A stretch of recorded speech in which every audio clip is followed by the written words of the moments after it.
Hello and welcome to another tutorial. This tombstone was made for the winner of the Hauntcast Resurrection. Remember when I said I'll make a tombstone? Well, he picked Dead Raven as his theme. Very excited about it. This tutorial is going to focus on some new techniques that I've tried, focusing a lot on painting techniques, really enhance the tea staining, the white lichen, the cracks. If you want to have a full tutorial, please check out the Blackbeard Tombstone tutorial. The goal for this one, the theme was Dead Raven. I thought that was really cool, so I hunted and pecked it around the internet, looking up what I liked about ravens, and of course everything's about Poe, and so that was the last thing I wanted to use. And I had the idea of kind of just creating this myth about a dead raven. So eventually I came up with the phrase, "Cursed is the ground where a dead raven lies." And Sturban Rabe is German for dying raven. The engraver from Hot Wire Foam Factory is a really handy tool if you want to get into some detail carving. Like for these feathers, you can go up on one side, just kind of going straight up, and it adds a little bit of a ridge as you're going up. Flip the tombstone around, and now on the larger sides of the feathers, do sweeping arches. And you see the real feathers there, that's helping you guide what direction the feathers need to go. You kind of lose track. Anyway, see those long sweeping lines, kind of making ribs into those feathers? Outline the feathers so it adds more definition, and for overlapping feathers, the feather underneath, kind of shave that down so you get more of a 3D depth.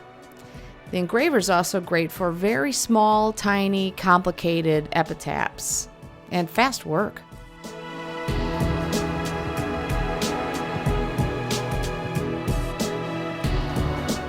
The neat thing in art is that the viewer's brain will help. So if you suggest a bird, like here, I'm suggesting a couple of feathers, the wing, here's where an eye would be, a beak. You don't have to get that fancy in your carving skills, and your viewer will help you along. Thank goodness.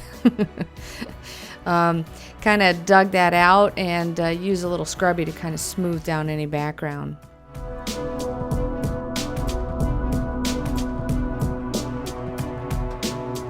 Your circle may need more importance, so here, kind of making these compass points. So hit it on one side, and the next side, and the next side, like a little triangle, and just repeat it over and over again, and it really adds importance to that circle. And here all the carving is done.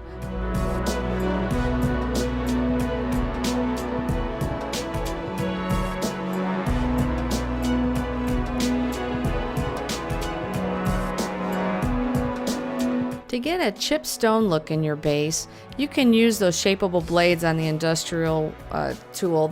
First used a really small one and then went for a larger one and did these random little cuts.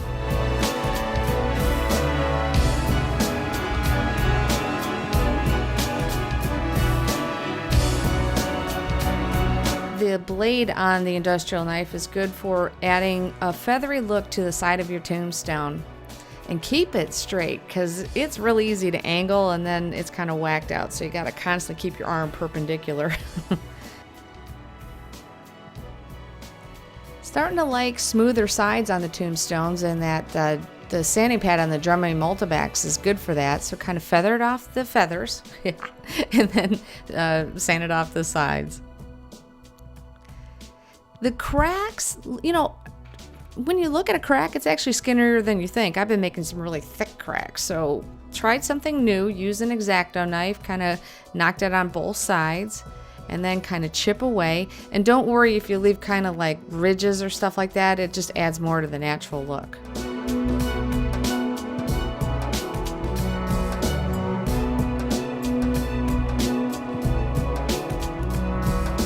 Because of the lore of the curse of a dead raven, any birds that come along will die by this stone. So use chicken bones, bleached chicken bones and feathers, and kind of put them randomly around the base. And now we're going to get into the new tea staining technique. This one is using black paint. Used to use dark gray, but like the darker hit that you get with the black. And this is going to be one of 4 rounds of tea staining. did a second round of tea staining, and now we're adding detail shading. And this is a watercolor technique called muddying. It's still kind of wet from the tea staining, and I can use a much darker black to add definition to those feathers.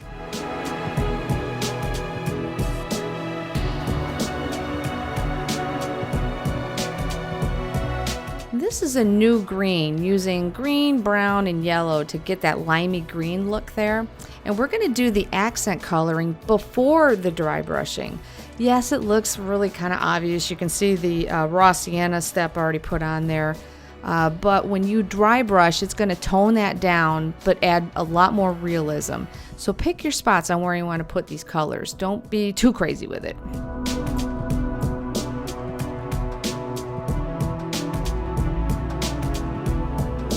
The dry brushing step was already done, and now we're going to do some more tea staining, this time with a brownish color, a little bit of raw sienna added into the black. And that adds a lot of pollution and color and interest to the stone.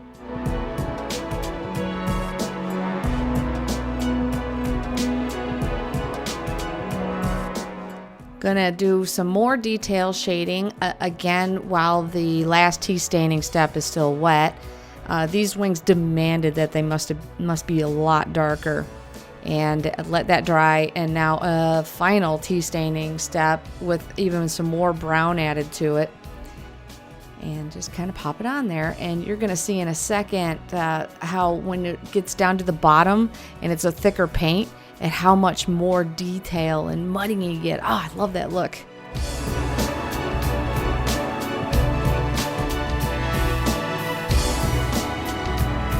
Here's a close-up of after everything dried, all the subtle lines you get. Hopefully it looks very ancient to you, because it looks just super old. And here's a new step using the white lichen. Instead, sponged on white, cream, dark gray, and then very dark green over top of each other. And I think it looks a little bit more realistic than the old way I was doing lichen, which was just a solid hit of white. Make sure you put some moss on there. Oh, and did that accent coloring, the raw sienna and the lime green, dabbed it just a little bit just to kind of add some more depth. But this stone is done now. The back is just as interesting as the front. I think the cracks look better. I think I still got some work to make it more realistic, but it's coming along.